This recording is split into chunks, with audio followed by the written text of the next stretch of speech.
101번 갑니다. 문항의 난이도, 문항의 변별도, 오답의 능률도의 의미하는 내용을 쓰고 설명하시오. 6점짜리겠죠? 어렵게 느끼시죠? 먼저 하나씩 해보봅시다. 문항의 난이도.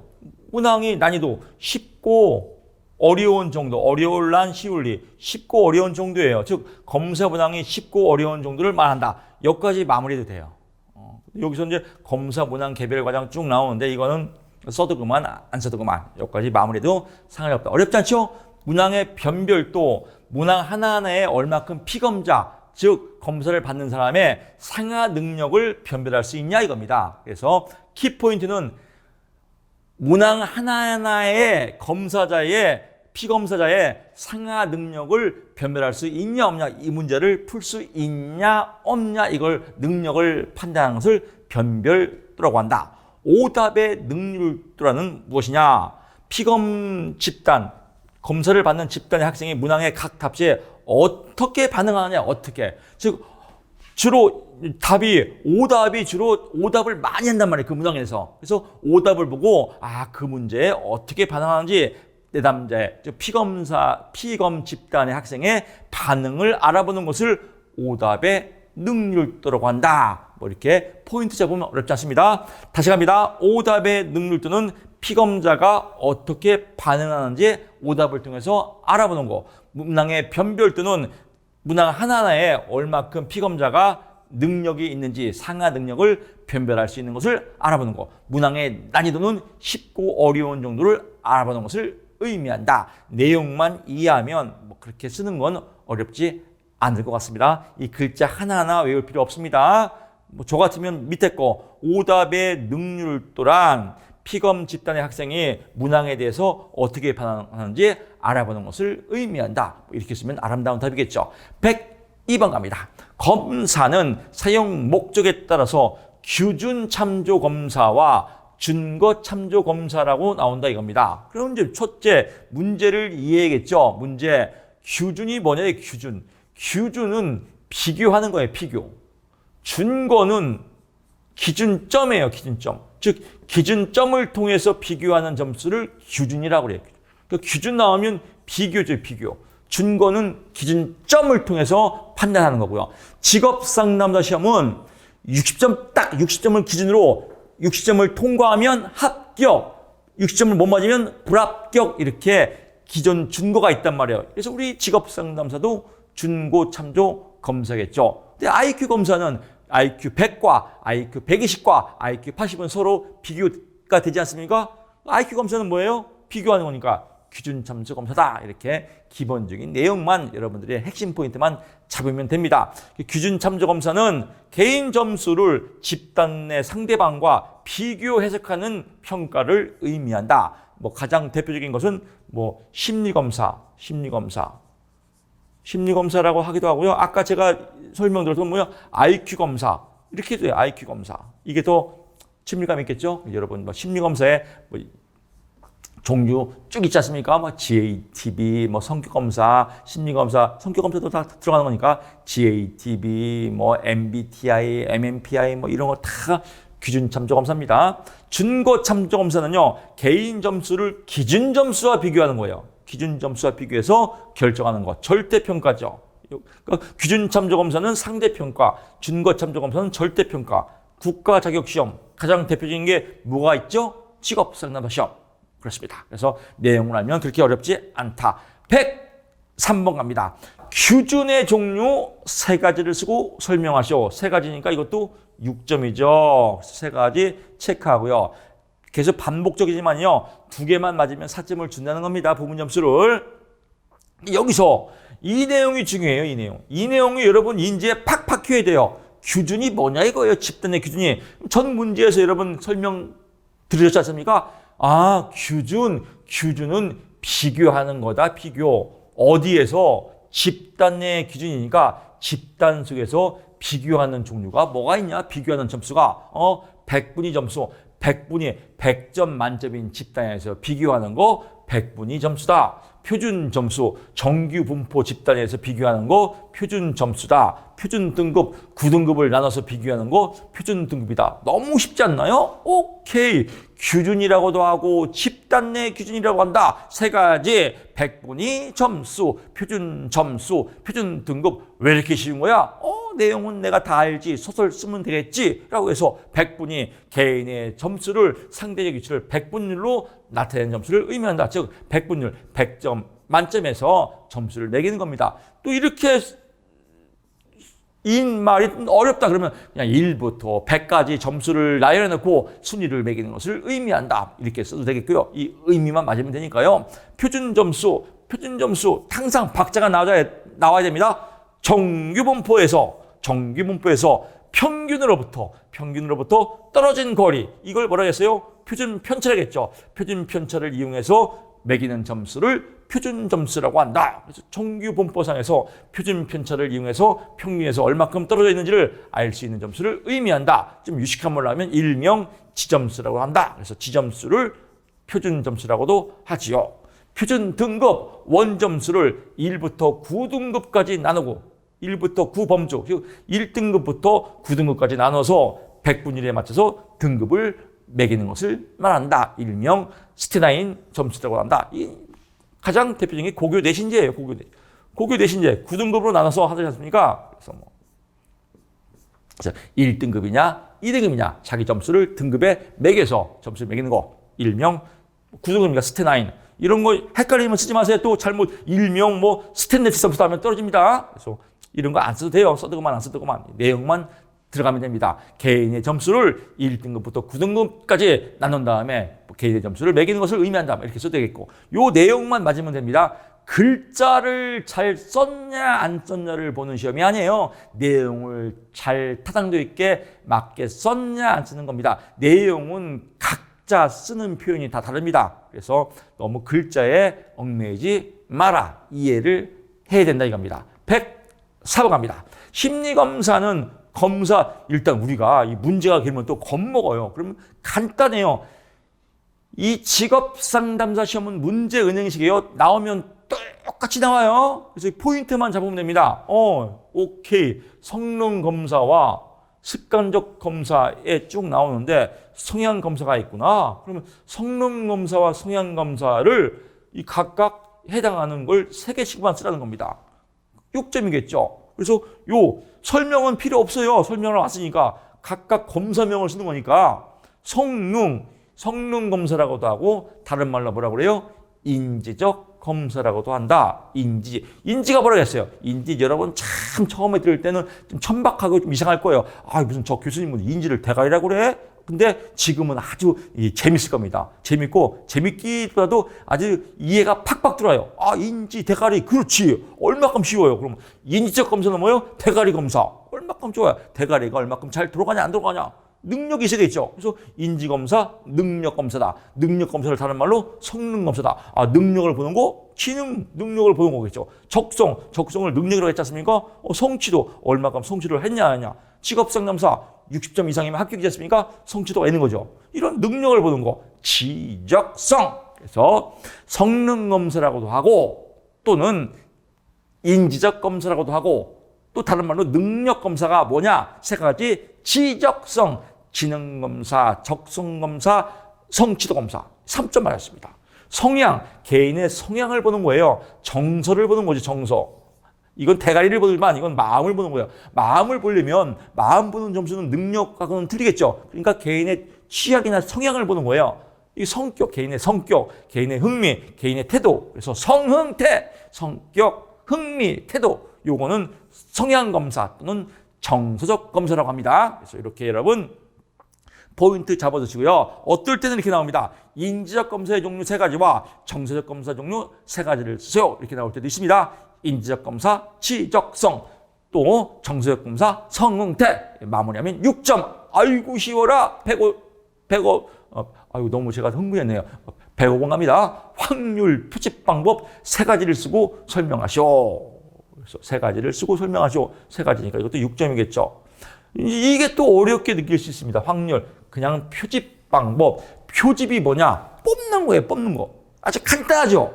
척도가 뭐라 했어요? 척도, 사이즈, 신뢰도, 같냐, 안 같냐, 타당도, 맞냐, 안 맞냐, 표집, 어떻게 뽑느냐, 이렇게 탁탁 줄처럼 떨어져야 돼요. 표집, 어떻게 뽑냐 이거예요. 뽑는 방법 세 가지를 쓰라 이거예요. 뽑는 방법이 뭐예요? 단순 무선 표집. 가장 대표적인 게 제비뽑기 아니에요. 그냥 마음대로 뽑아봐라. 제비뽑기. 자, 이번에 반장 선거는 제비뽑기로 뽑겠습니다. 그래서 반장, 오, 반장 됐네. 제비뽑기. 그래서 구성원들에게 1년 번호를 부여하고 무작위 표집, 무작위로 표집하는 방법이다. 일명 제비뽑기 같은 것이 있다. 이렇게 쓰면 되겠고요. 층화. 층이니까 층이 있겠죠. 그래서 층화 표집이라고도 하고 다른 말로 유층 표집이라고 한다. 원서 해석 방법 때문에 표현이 틀려요. 층화 표집, 유층 표집 다 똑같은 말입니다. 층이 있으니까 모 집단이 대표 집단이 이질적인 하위 단계로 구성됐어요. 종교 집단인데 어떤 집단은 기독교, 어떤 집단은 불교 이렇게 하위 단계로 이루어질 때 각 하위 단계별로 표집하는 방법을 층화 표집이라고 한다. 집락 또는 군집 표집이라고 한다. 똑같은 표현입니다. 모 집단이 동질 집단이에요. 같은 동질 집단이에요. 군대 1 내무반, 2 내무반, 신병교육대 똑같지 않습니까? 이럴 때는 집단 전체를 표집하는 방법. 왜? 동질적이니까. 그래서 집단이 동질적일 때 표집하는 방법을 집락, 군집 표집이다. 집단이 모 집단이 이질적일 때 하위 단계로 구성되어 있을 때 표집하는 방법은 층화 표집이다. 단순 무선 표집은 뭐 제비뽑기 뭐 이렇게 무작위 표집이다. 또 한 가지 나오면요. 참고로 체계적 표집이라고 있습니다. 체계적 표집. 체계적 표집은 말 그대로요. 어떤 체계에 따라서 표집하는 방법입니다. 예를 들면 우리 학교 다닐 때 지금도 그러나 모르겠어요. 문교부에 무슨 지령책이 있나 봐요. 제가 학교 다닐 때 번호가 10번 했었거든요. 근데 10번들은 10번, 10일째 되는 날은 수학이 들었으면 아주 학교 가기 싫어요. 수학 선생님은 꼭 이상해요. 오늘 몇 번이지? 오늘 며칠이지? 10일이에요. 10번, 20번, 30번 나와 문제 풀어. 꼭 이래요. 전국이 선생님들 다 똑같은 거 봐요. 문교부에 뭐가 있나 봐요. 그렇지 않습니까? 여러분 이 강의 들으면 공감하실 거예요. 오늘 며칠이야? 10일인데요? 10번, 20번 나 풀어. 꼭 이렇게 이런 체계적으로 10번, 20번, 30번 이런 체계적으로 표집하는 방법을 체계적 표집이다. 이해가 되시죠? 106번 갑니다. 문제 겁나 어렵게 보이죠? 이거 뭐 호대만 크죠? 아주 간단한 문제입니다. 겁먹지 마시고요. 여러분 이제 길고 또 계산 문제이기 때문에 헷갈려 하시는데요. 오히려 이런 문제가 더 유리합니다. 나오면 똑같이 나옵니다. 글자, 숫자 똑같이 나옵니다. 이걸 믿어야 합니다. 이 문제에서 보게 되면 일단 지점수를 산출하는 지점수. 그리고 이를 비교하라 이거예요. 직무 능력을 갖췄는지. 그럼 먼저 답을 보겠습니다. 여기서 지점수를 여러분 뭐라겠죠? 표준 점수라고 한다. 표준 점수. 지점수를 다른 말로 표준 점수라고 한다. 그래서 표준 점수 기억날 겁니다. 정규분포에서 종모양, 정규분포에서 평균으로부터 이 떨어진 거리를 뭐라겠죠? 표준 편차라겠죠. 이 표준 편차를 이용해서 점수 매기는 것을 표준 점수라고 한다. 그러면 지점수가 하는 공식을 외우겠죠. 얘만 외우면 됩니다. 얘만 외우면 게임 다 끝났습니다. 표준 편차분의 원점수 빼기 평균이다. 이거는 공식을 여러분 외웠으면 그대로 적용만 하면 됩니다. 구직자 A는 A가 쭉 나오니까 A가 나왔죠. A의 원래 점수는 몇 점이에요? 119점 나왔고 또 I형의 여기서 평균은 뭐라고 했어요? 100. 표준 편차는 7. 지가 다 써 있어요. 계산기만 누르면 2.14. 얼마나 쉬워요. 구직자 P 원점수가 몇 점이래요? 124 빼기 평균은 몇 점이래요? 100 표준 편차는 15 지가 다 써 있습니다. 그러면 1.6 누가 높아요? A가 높네요. 그럼 답 나왔죠. 구직자 A가 B보다 지점수가 더 높기 때문에 구직자 A가 더 높은 직무 능력을 갖추고 있다. 너무 쉽지 않나요? 답이 더 짧아요. 그래서 이 문제 금방 이해가 될 겁니다. 그대로 계산만 마치면 돼요. 공식만 확인합시다. 지점수, 표준 점수는 표준 편차분의 원점수 빼기 평균이다. 그래서 이렇게 여러분 체크하면 되겠고요. 계산기 가져갈 수 있습니다. 계산기 누르면 답이 나옵니다. 107번 갑니다. 직업 심리검사의 신뢰도를 추정하는 방법. 신뢰도를 추정은 알아보는 거예요. 알아보는 방법 세 가지를 설명하죠. 즉 신뢰도의 종류가 몇 가지가 있나? 신뢰도 종류 세 가지를 지금 설명하죠. 이거하고 똑같은 문제입니다. 뭐 세 가지 가장 대표적인 거 검사, 재검사 신뢰도, 또 반분 신뢰도, 동형검사 신뢰도. 검사, 재검사 신뢰도 간단하게 뭐예요? A라는 검사를 똑같이 다시 보는 거. A 검사하고 또 재검사, 검사, 재검사 신뢰도, 반분 신뢰도, 검사의 내용을 반으로 잘라서 비교하는 거 가장 대표적인 거. 또 동형검사 신뢰도, 같은 유형, 동형은 비슷한 같은 유형이에요. 같은 유형을 검사해서 비교하는 거, 상관관계를. 그래서 동형, 같은 유형, 반분 나누는 거 이렇게 보면 이걸 이제 고급지게 표현한 거죠. 그래서 같은 검사를 피검자들을 대상으로 시간 간격을 두고 2번 실시해서 검사들 간의 점수를 비교하는 거, 검사, 재검사 신뢰도. 검사를 문항수와 같도록 두 부분으로 나눠서 두 검사들의 상관관계를 비교하는 거, 동형검사 신뢰도. 동일한 특성을 측정하는 두 개의 검사, 같은 유형의 검사를 개발해서 한 사람이 검사를 통해서 어떻게 반응하는지 상관계수를 푸는 거. 내용만 이해하면 어렵지 않다. 108번 가겠습니다. 신뢰도 측정의 검사, 재검사 방법이에요. 이제 검사, 재검사 방법에서 방법과 동형검사의 방법의 의미와 단점을 설명하시오. 이것도 6점짜리입니다. 자, 보게 되면 검사, 재검사 107번 문제하고 연장선상이에요. 같은 검사를 똑같이 시간 간격을 두고 2번 검사한다. 뭐 여기도 동형 같은 유형의 검사를 한 사람에게 시간 간격 없이 시행하되 두 점수 간의 상관관계를 추정한다. 뭐 아까 107번에서 우리가 공부했던 내용을 그대로 쓰면 되겠고, 단점은 검사 요인 효과가 있다. 이건 뭐냐? 즉 A라는 검사를 똑같이 다시 A로 봤기 때문에 검사가 2월 됐을 거 아니에요? 그래서 검사가 2월 됐다. 2월 효과. 검사 점수가 연습해서 점수가 또 영향을 준다. 연습 효과. 이 검사를 똑같이 보니까 기억되겠죠? 기억된다. 기억 효과. 그래서 세 가지 효과가 있다. 처음 측정에 재검사, 검사에 영향을 미친다. 그래서 이걸 보고 검사 요인 효과라고 한다. 또 성숙 요인 효과. 측정 간격이 길 때 조사 대상이 성숙됐단 말이에요. 그래서 성숙돼서 답이 변할 수 있다. 성숙 요인 효과, 역사 요인 효과. 어떤 특정한 사건이 발생해서 그 사건 때문에 답이 변했다. 역사 요인 효과다. 그래서 이것만 여러분 외우면 됩니다. 검사 요인 효과, 성숙 요인 효과, 역사 요인 효과. 이 세 가지만 포인트 잡으면 될 것 같고요. 동형검사 신뢰도 뭐 의미했고요. 단점. 같은 유형의 검사를 만들기가 비효율성과 비경제성, 즉 돈이 많이 든다 이겁니다. 두 번째, 완벽한 동형검사를 제작하기가 어렵다. 그렇지 않습니까? 두 가지를 비슷하게 만들려면 얼마큼 어렵겠습니까? 세 번째, 검사 문항 표집에 따른 오차가 개입할 수 있다. 검사를 만들 때 좀 오차, 오염된 문제들이 발생할 수 있다 이겁니다. 포인트 잡으면 비경제적이다. 제작하기가 어렵다. 여기는 표집 오차가 발생할 수 있다. 이렇게 세 가지 다시 한번 정리합니다. 돈이 많이 든다. 쉽게 말해서요. 두 번째, 제작하기가 어렵다. 세 번째, 표집 오차가 발생할 수 있다. 그래서 별도로 빼서 동형검사의 단점 세 가지를 쓰셔. 이렇게 나오게 되면 포인트 잡으면 될 것 같습니다. 그래서 하나씩 분석해 보면 그렇게 어려운 문제가 아니에요. 전체를 보게 되면 이거 됐다 어려운데 하지만 포인트 잡으면 검사, 재검사 실력은 뭐야? 똑같은 문제를 또 검사하는 거다. 세 가지 단점은 뭐일까? 검사 요인 효과, 성숙 요인 효과, 역사 요인 효과다.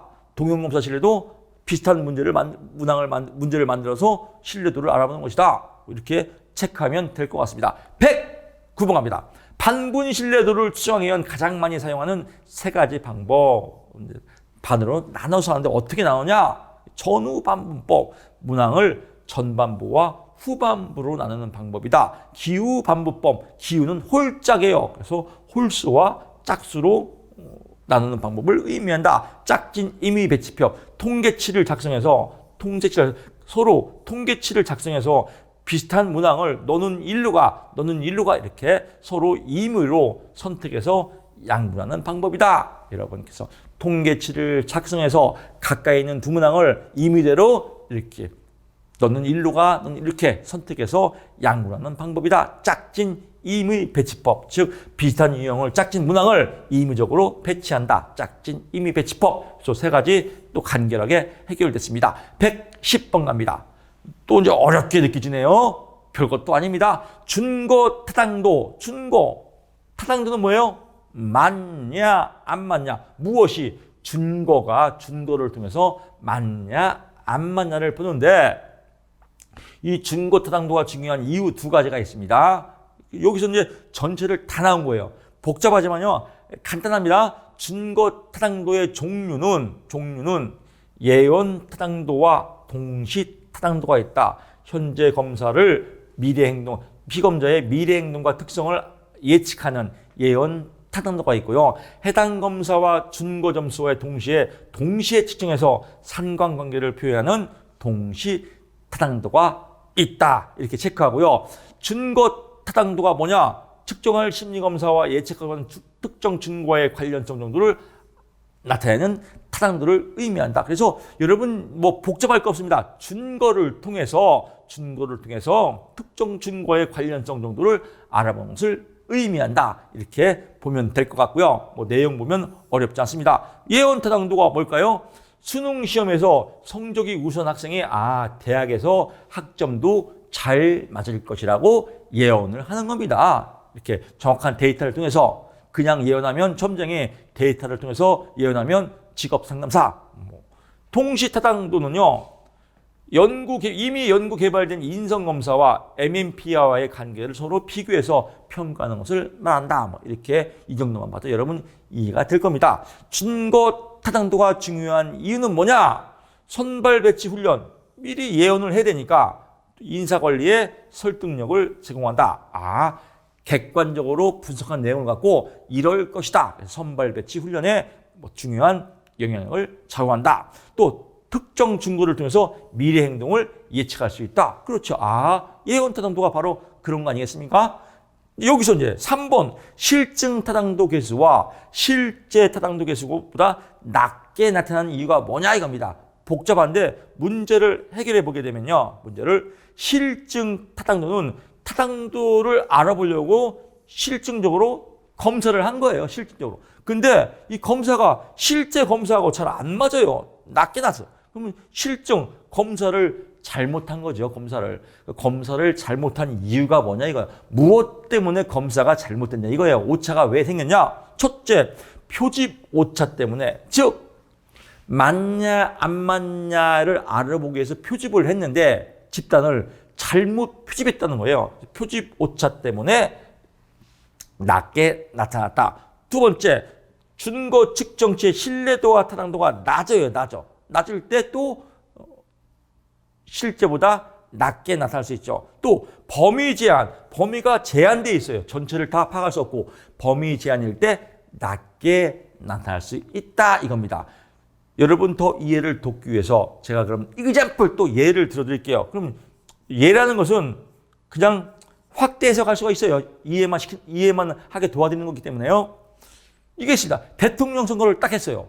대통령 선거를 딱 했는데 갤럽에서 조사를 해요. 누가 대통령이 될지. 그래서 그러려면 어떤 모집단을 선정할 때 잘 알아봐야 되는데 갤럽이 뭐 광명 초등학교 학생만 이렇게 표집을 했어요. 그러면 표집 자체가 잘못됐죠. 초등학생들을 상대로 대통령 선거를 분석해 보면 이 표집 자체가 잘못된 거 아니겠습니까? 그럴 때 표집 오차 때문에 이렇게 점수가 낮게 나타난다. 또 준거 측정된 신뢰도와 타당도. 초등학생이 대통령 선거에 이 당락을 결정할 때 신뢰도와 타당도가 낮겠죠. 또 범위 제한. 초등학교만 딱 선정을 했어요. 전체를 다 해야 되는데 이럴 경우에 실제 점수보다 낮게 나타난다 이겁니다. 그래서 이렇게 별도로 나올 때가 있어요. 문제가 이렇게 나올 때도 있고 또 이렇게 별도로 나올 때도 있습니다. 그래서 이 문항 보게 되면 좀 두세 문제를 같이 풀어갑니다. 직업 상담사 시험에서 이 준거 타당도가 왜 많이 나오냐면요. 직업 상담사와 관계가 있기 때문에 그렇습니다. 직업 상담사는 내담자의 문제점, 내담자의 직업을 미리 예언 타당도 예언해주고 상담해주는 그런 일을 하기 때문에 이 준거 타당도가 가장 중요하다. 그래서 이 준거 타당도 아주 시험에 항상 나옵니다. 여러분 포인트 잡아주시고요.